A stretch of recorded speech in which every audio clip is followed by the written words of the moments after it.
Hello, welcome to Diary of a Creator. I am Victoria, the soul-led career coach, and this is a channel for ambitious, freedom-seeking souls who refuse to settle for ordinary. So if you're feeling stuck in a life or a career that no longer fits, you're starting to question your path and craving something more freedom, fulfillment, alignment, then you are in the right place. So if my content resonates with you, I would love it if you could like, share, and subscribe. It just helps me to grow and reach more souls. Okay, so today I'm speaking to my second guest in the Diary of a Creator series, Michele. So Michele has spent years in community service in government programs. She was already helping others through their struggle, but quietly navigating her own healing journey, coming through childhood adversity and emotional neglect. And in 2020 was her spiritual awakening year where everything changed. And what once made sense started to fall away, as it did for many of us. And what remained was very clear. Her soul work was to help women heal at the root.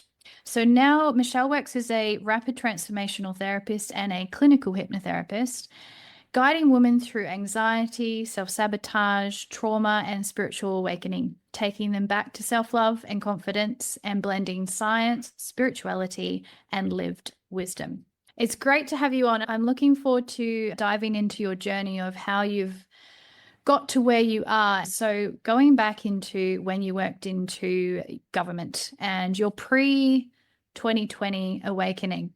So just tell me, what was life like back then? Like, how was it feeling working in government pre-2020? So it was good for me because I was still helping people. I was working a program helping young parents with helping them with the struggles and to prepare them to return to the workforce once their youngest child turned 7. It was good, but I felt quite limited and I didn't feel I was helping them enough because government is very bureaucratic and you have systems to follow. I didn't feel there was times when I felt very frustrated because I would see clients and I would want to do more for them, but I was very limited in what I could do.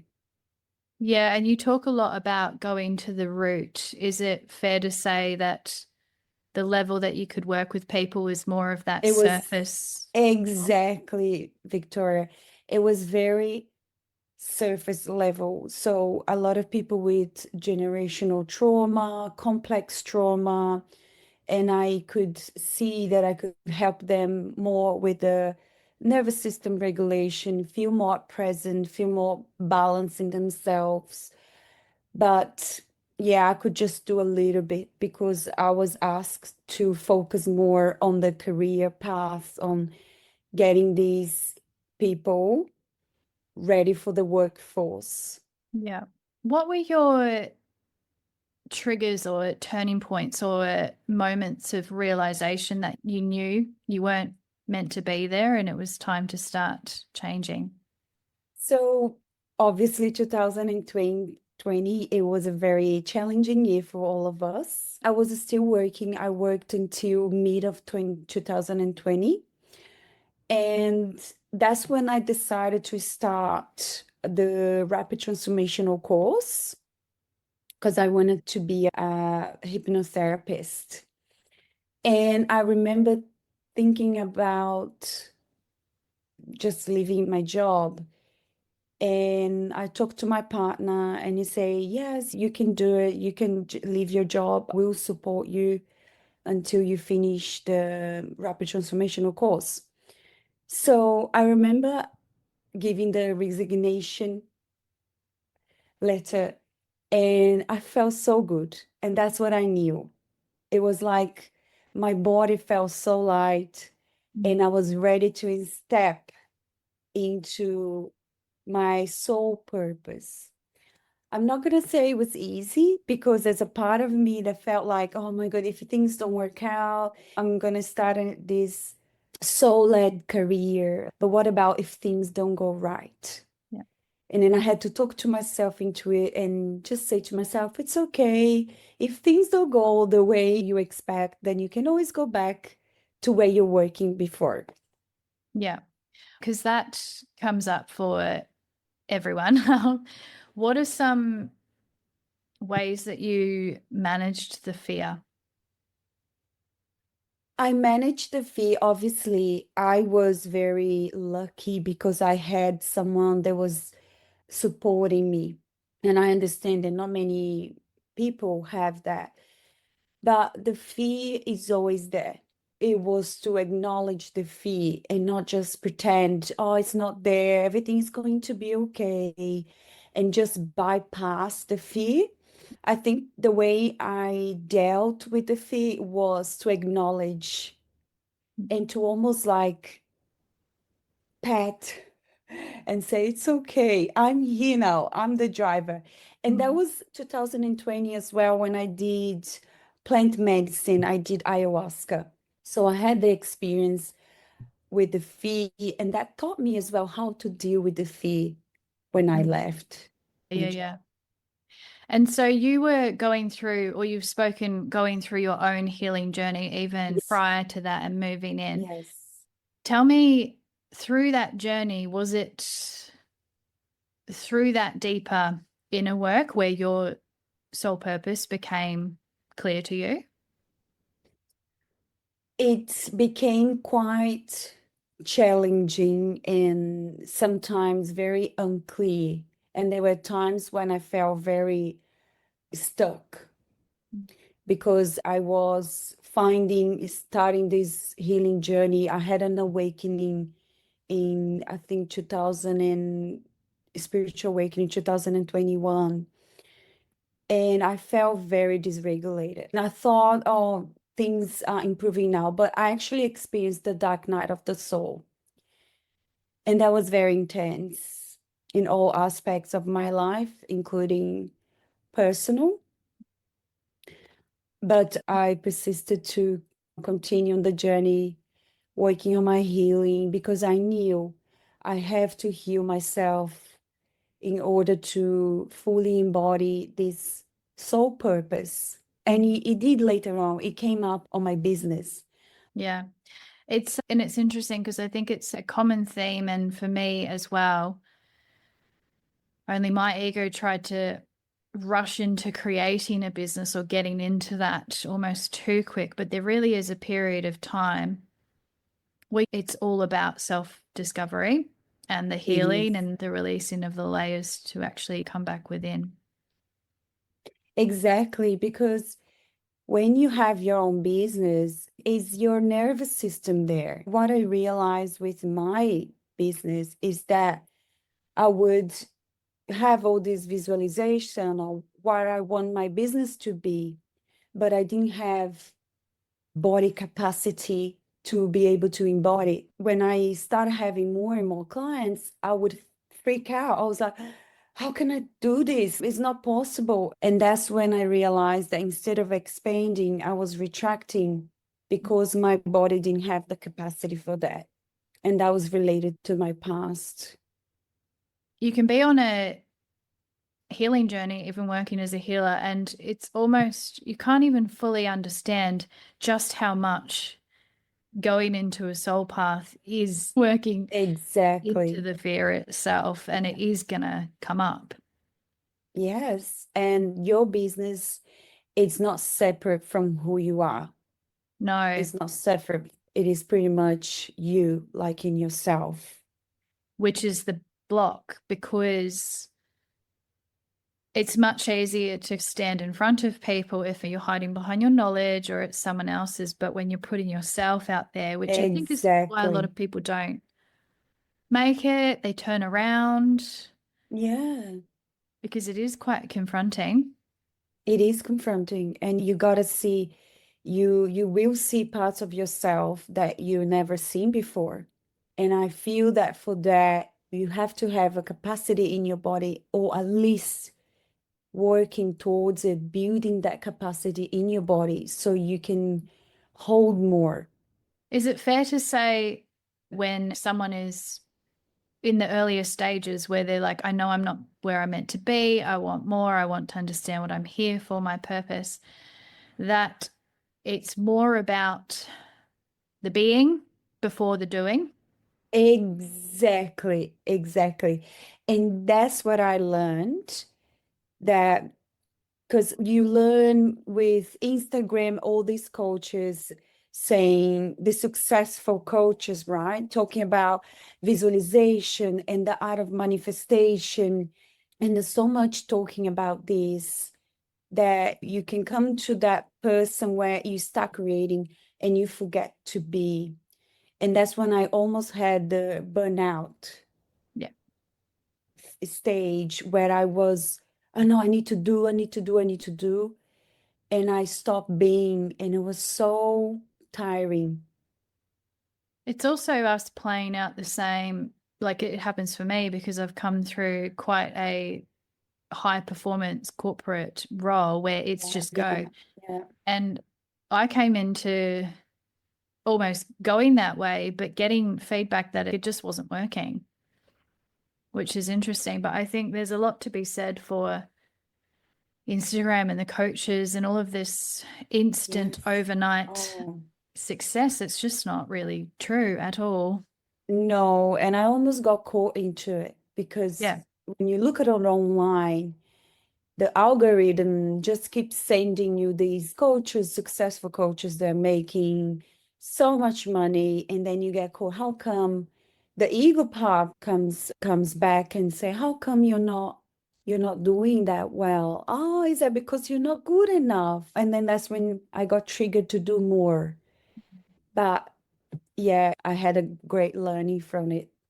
Yeah. And those voices are within us all. Tell me how coming to understand or know your purpose or your path unraveled.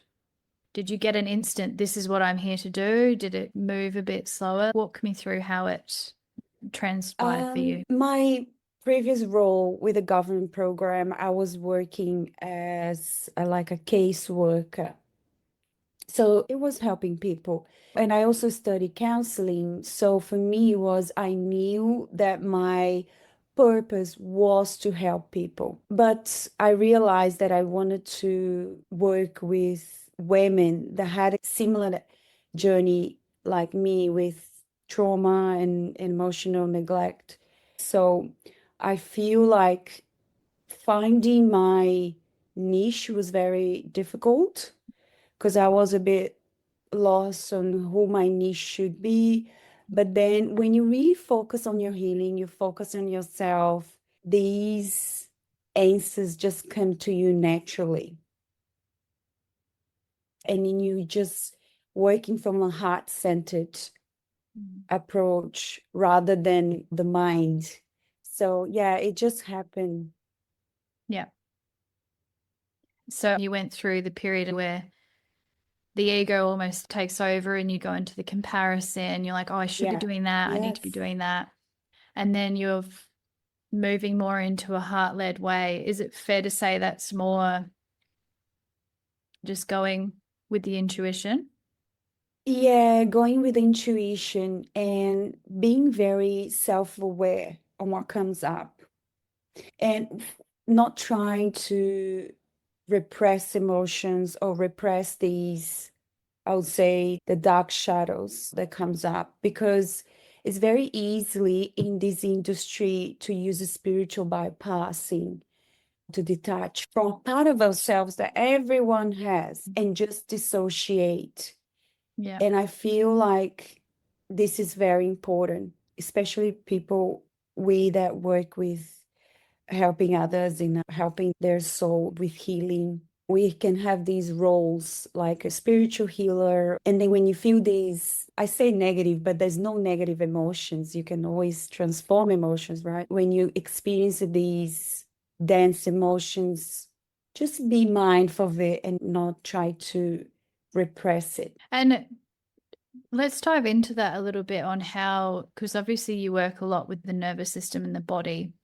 And I think even if someone's not necessarily going down a soul path, I think even anyone who's pushing out of a known boundary or a known system is going to come up against this. And I certainly Yes. know when I wasn't doing the work on myself, it's just like steering my ship and I'm not even aware. And that's what blocks a lot of people. So walk me through how you work with the nervous system to expand it. You're basically expanding it to hold more Yes, fear, right? exactly. You basically, when you learn your nervous system and you learn the different states that you are and what is your default state. A lot of us have a default state. Yeah. Just learning about yourself and using these somatic practices to return to the present, then you have more calm and you'll be able to integrate more answers, integrate more embodiment. It's not necessarily just for spirituality, but for well-being as well. Yeah, it's definitely embodiment is quite key. And I feel we're going to have a bit of a tidy out, shall we say, of the industry of, I guess we're coming back into integrity energy, which is really Yes. what you're talking to, is being Yeah, in the energy that you're teaching. exactly. It's coherence, it's congruence, it's being able, because when we're working with others, their survival brain will pick up on our energy.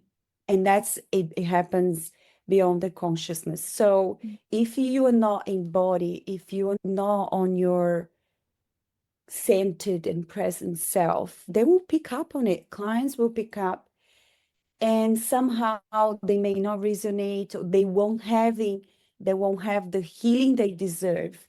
So I think taking care of ourselves, getting to know our nervous system, having learning practices to return to center, return to balance is a must in this industry. Yeah. And so tell me where you're at now with your business. So I almost had the burnout that I've Mm, said before. yeah. At the moment with my business, I feel like I'm working on my nervous system, my limiting beliefs on money, because I just realized I have a lot of trauma money. I grew up with a very scarcity mindset. Mm, And when I start making more money in the past, my body would just shut down mm, and freak out. And I'll be like, how can I do this? And I felt that there was a part of myself, also my ego, maybe just saying, oh, they're going to find out who you are. They're really going to find out who you are. Now it's working with the ego, trying to silence and put it on a passenger seat and being able to embody that safety. And like you said before, being able to expand, to hold that capacity in my body. Money's an interesting one because I've yet to meet anyone who hasn't come up against it. It's interesting because I never would have classed myself as having any form of money belief or limit because I was in the nest or the safety of corporate and moving up that way and expanding. But it's a system, and then you come out of the system, and then all of the things that have kept you trapped in that system all come up. It is a very crippling fear. It's right down at the root in the safety. It is, yeah. It's down the root and the safety. And I feel like, especially with what we're experiencing with the world right now, with the Yeah. economics of the world, there's a lot of fear Mm. at the moment of people really worried about their finances. And if you're not grounded and not present in yourself, you pick up that fear, and sometimes it's not even yours. Yeah. It's like the collective fear around you that you just pick up, and then you think, oh, I also have fear, but sometimes it's not even yours. So staying just present and doing the daily practices to stay, return to your balance. Yeah. I think everyone has to come up against it because money and time are the two biggest control tactics on this planet to keep people asleep and Exactly. not awake. Exactly. And when you move through a soul led journey, you're coming out of that and you are going to be hit with one, the amount of time distractions, but also the money. It has to come up because it's what Exactly. roots us into the system. It's what roots us into the system because money itself is neutral. Yeah. Money is a neutral energy. And obviously, with the control, the money, with the system of control, money comes with the controlling sort of energy attached to it. But the money we make with the soul at purpose is neutral, and we put our energy into that, Yeah. the energy we want to put into that. So, how do you feel we break this control? So, what I would like to say to the women that are starting, that are leaving their corporate career or any other jobs that they're doing and they wanted to work in a more soul-led purpose, I wanted to say that you don't need to have it all figured out. Start where you are. And your lived experience is not a weakness, it is your medicine. And that's what I realized with me, because I had a lot of that thought of when I started, like how unhealed I was, or who do you think you are to help healing people? Have you looked yourself in the mirror and see how unhealed you are, where you came from?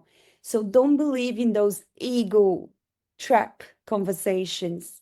It's just your ego, because your experience, your journey is your best asset to help who you need to help.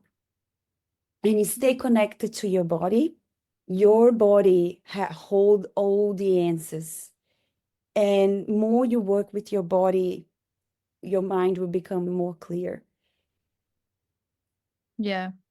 I think as well, you don't need to be like 100 steps in front of people to help them. You just need to be a couple. Because I even think like being too many steps ahead actually makes it more difficult, because I don't know about you, but like I forget where I was 4 or 5 years ago. You only need to be just a few steps ahead, which, even thinking of the corporate dynamic, that's all that your boss is anyway, right? And you're Yeah, listening to exactly. them. Yeah. So you just need to remember to tell your ego this when your ego freaks out, or when the expectations don't go as wanted. So just pay attention to that, because you will question yourself. You will question your knowledge or how huge you are. So yeah, just be mindful of that.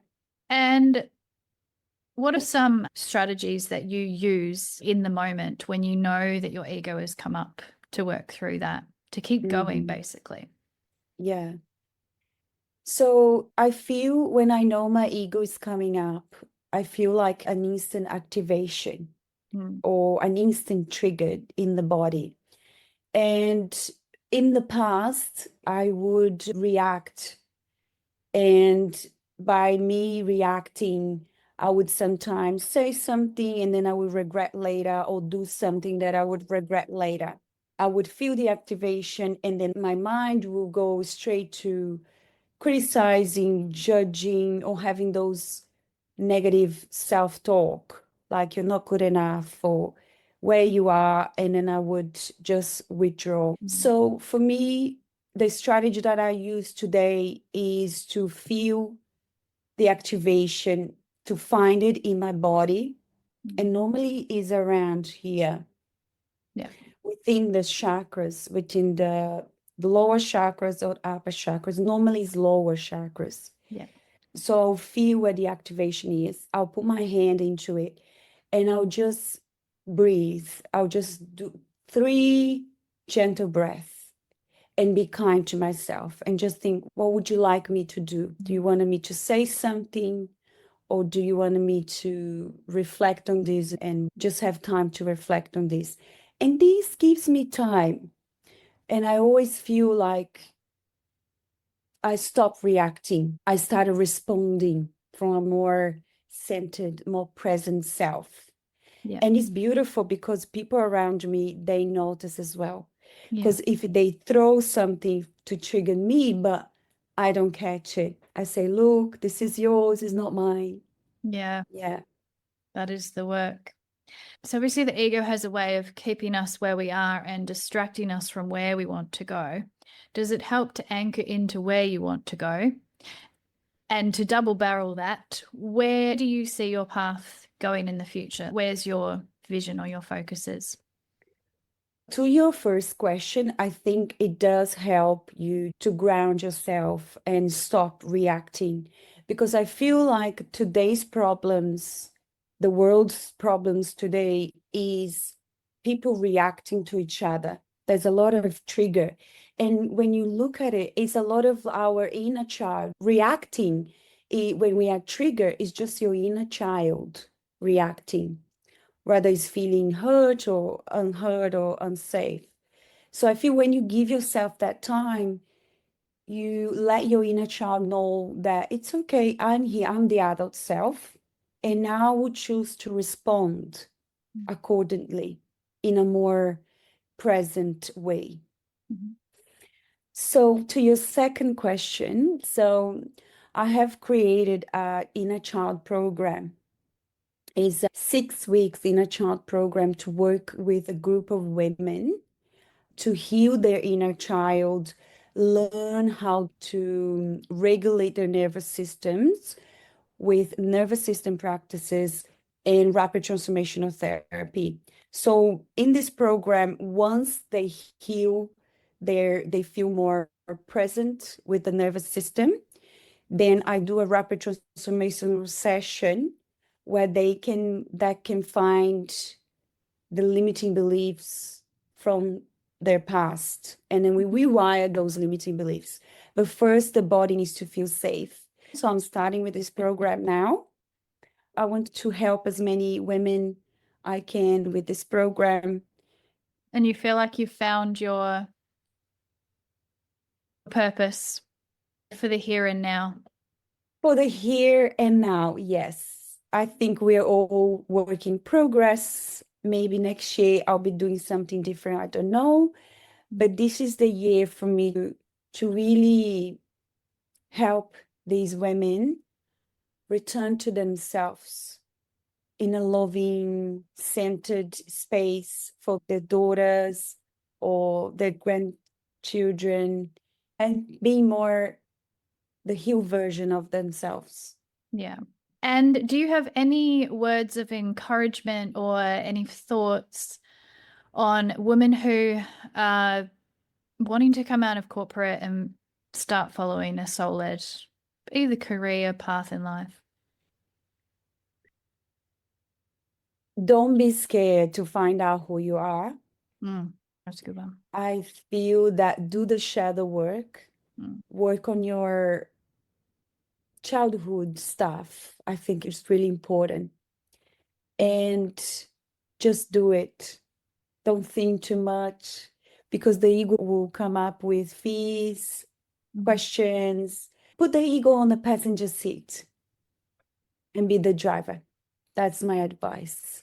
Yeah, that is a good one. And I think the ego will always be there. Always be there. Don't try to get rid of the ego, please.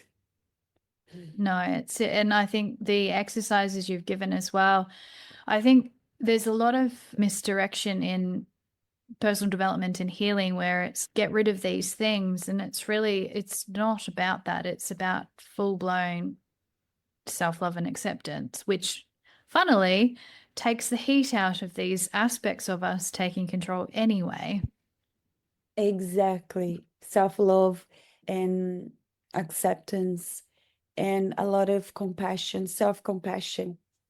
It's very easy to feel compassion for others, but I think first we got to have self-compassion towards ourselves and towards our thoughts, even our dysregulation when we are anxious or when we are disconnected. Feel the compassion.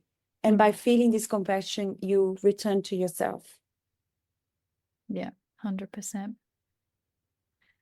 Along your journey to going into your own business and your soul-led path, have you hit any moments where you wanted to give up and almost nearly did give up? Yes, a month ago. Yeah. I was actually looking for work. Yeah. And I did two interviews, and I'm like, okay, I'll just have some break, have some time off, because Mm. I'm also doing a marathon. I'm doing an Everest marathon. So Mm. I'm just putting that on the side and putting my business on the side and find work. But then I had a beautiful synchronicity, which actually came from you. Oh, really? I had a very rough night where I was like, couldn't sleep very well and thinking about the struggles. And I woke up the next day and I looked on Instagram and you posted something that spoke directly with me. And it was about entrepreneurship. Oh, I know that one. It took, like, spoke with me in a way direct with my heart. And that's what I needed to hear. And I Mm. say, this is a sign. And from that day, I was like, no, this is just the beginning. Yeah. It's so common and it takes grit and courage to keep going. But for anyone who is doing this, you are going to want to give up. It's going to happen. It happened for many of us. And the key is just to keep. Do you feel this as well? Or do you resonate with this? Whenever you've hit these moments where you're like, you almost walk away, you're just like, oh, I can't. And you find a way to come back to center, something happens, like something will land, something comes through. Do you get that? Yes. Yes. And I think if you're leaving a corporate job to do your soul-led purpose, these are the signs, whether you believe in God or the universe, these are the signs the universe will send it to you. And it will send you beautiful synchronicities. But Mm. again, you have to be present to see. You Yeah. have to be on your center to be Mm. able to see, because the universe will send you signs. You just need to observe. And that's what happened with me. Yeah.